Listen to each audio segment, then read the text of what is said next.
Hey, it's Sol with another video, brought to you by Peter's Airline Bistro, where the stakes are high and medium rare. We finally got our first official look at Warfronts, one of the content pillars that's coming in the upcoming Battle for Azeroth expansion. Is it good? I don't quite know yet. It's too early to judge, not just because of the gameplay you're about to see, but the rewards as well as the hiatus between Warfront games. But I did complete one, so I'll share my experience with you today. To get you caught up, here's a quick rundown of how Warfronts will work in BFA.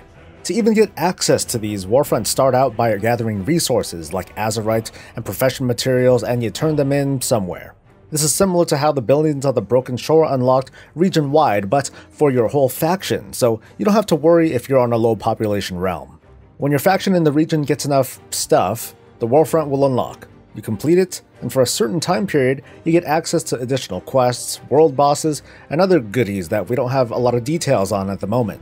When the other faction gets enough stuff, the Warfront will unlock for them, and your faction will lose access to the Warfront goodness until you once again gather enough resources to unlock the Warfront, and then the cycle begins anew. So that's the idea. Now let's get into the Warfront itself. Here's the map. At the top, there's your base, where you're going to build buildings, train troops, get upgrades for them, and get temporary buffs for your character. Far to the south is Stromgarde, defended by the enemy faction and a random commander who, depending on who they are, should change how you approach the Warfront. But since we only got so much testing out of it, I can't make any comparisons yet. Between your base and the objective are a lot of capturable points. Flanking your base are the most important bits, a mine and a lumber mill. You absolutely need these for resources. The capture points all over the rest of the map unlock additional troops and buffs, and are more or less needed to win the map because each of the little dots you see that are red and blue are NPCs, and there can be a lot of them. Now and then, a big bad skull symbol will appear on the map too. That's a random boss that may or may not attack either troop, but they definitely attack us. When they're on the map, they'll pretty much lay waste to any troops that we have going in that direction, so we heroes, or champions, ought to take care of it. Like I said earlier, I'm going to talk you through the experience and give some general tips on what I think it takes to complete a successful Warfront, and I'll let you be the judge by the end. So let's go. I spawned on top of our airship, and waited for the Warfront to start just like a battleground. We jump off and right into our base, but we have to take it first.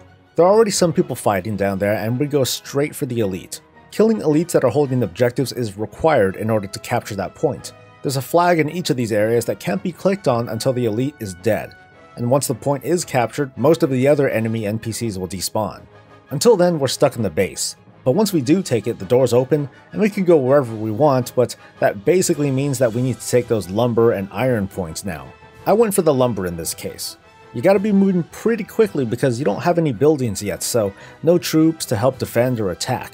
And at the start, you might find yourself defending quite a bit. Enemy assaults are frequent, and they can recapture territory too. Each assault is led by another nasty elite, and allowing multiple assaults to go unaddressed is very dangerous. I don't know exactly what happens if you're overrun, but at least from my previous games, people just ended up leaving the group discouraged. And it made completing the Warfront impossible anyway, so there's that. By the time I completed this run, there were 18 of us. A note on the mine, by the way. Within the mine, there are mining carts that anyone can click on, and there are mining nodes that only miners can farm from. So if you are a miner, I strongly recommend helping out at the mine early on because you can probably contribute to the war effort much more efficiently.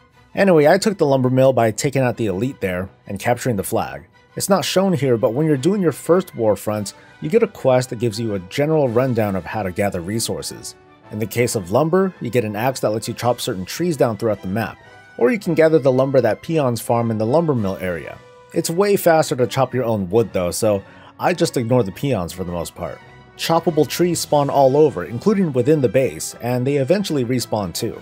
Once the mine is captured much the same way, a chest will be available in your base that's unique for everyone. Just click the chest to pick up a small amount of iron. You can look at your buffs on your character to see just how much iron is waiting for you when you go back to the chest, so go back there periodically. These resources, this iron and wood, are used for buildings, units, and upgrades for both. You eventually want everything, but I strongly suggest putting most of your early efforts on the barracks and then upgrading troops. A lot of enemy assaults will occur, and the NPCs do in fact matter, at least at this gear level. When it comes to these upgrades, it seems semi-important to coordinate what you want to focus on building or upgrading. At the moment though, resource gathering seems fast enough for it to be trivial even in a disorganized group like mine. When addressing defense and offense, this is where you want to focus on what you contribute as a class, to which I'm grateful that it matters to help support your troops. I really did feel like a Warcraft 3 hero with how hard it is for me to die since I did this as a tank, but there are clearly limits to what I can handle, and only so much I can do to help my troops because they make such a huge impact. I think healers can excel where here too to keep troops alive. In fact, partially because there was a lot of lag during this testing, later in the game I switched to my holy spec and stood there AoE healing wherever I could. During this game, while my allies were handling the middle and the eastern lane, which unlocks the very useful shaman troops for healing, I went west, mostly alone, to help troops take this point and unlock those mounted troops. Unfortunately, I overestimated my troop strength, or it was the many elites there, but it took a while. A pretty long while, because there were more and more units coming. Here's where I think you can have some of those small stories to tell in a Warfront. My tale is that I held the line, and prevented our assault team from being overrun. Reinforcements came at the nick of time, and gave me what I needed to take out that elite. A fellow horde captured the base, and we could finally proceed. I should have said this earlier, but Warfronts cap at 20 players. In the context of how big this map is, there isn't a lot of room to just zerg areas in one big group. At least not without other enemies overrunning the base, but who knows? This might be possible with a well-organized and geared group. In my case, we were split off between attacking, defending, and gathering to bolster our troops. Speaking of troops, you can eventually upgrade your main building to unlock additional upgrades and what I think are faster troop spawns. One late stage building lets you spawn 3 siege vehicles, which seem to be pretty effective thanks to their range, and a mid-tier building grants temporary but pretty powerful buffs for your character. It's pretty resource intensive, but the intention here is probably for DPS roles to feel like they're playing Dynasty Warriors or something. Because of the lag though, I didn't want to test this out. It also didn't look like Azeroth traits were firing off either, but this might have been disabled for testing and I missed a tooltip. By the time I finally captured my point, the rest of the team was pushing pretty aggressively and it really shows on the map. Something I'm not quite on top of is how troop spawning works. Back at the barracks, you can spawn troops yourself by spending resources, and these NPCs are tagged with your name as troops hired by you. But there also seems to be a passive spawn based on the level of your buildings. That's the only way I can explain the massive number of NPCs that eventually appear. By this point, your team has snowballed, and it's just a matter of time before you win the Warfront. But not before there is a ton of chaos, and I find this to be the fun part where you can just kind of watch all the madness go down. At the end is the final boss, and in our case it was Muradin Bronzebeard. Your troops will take the brunt of the assault, and here I had already switched to my holy spec. Muradin mowed down wave after wave, but eventually succumbed to the many troops throwing their bodies at him. I'm glad that I'm wrong with my initial thoughts on Warfronts.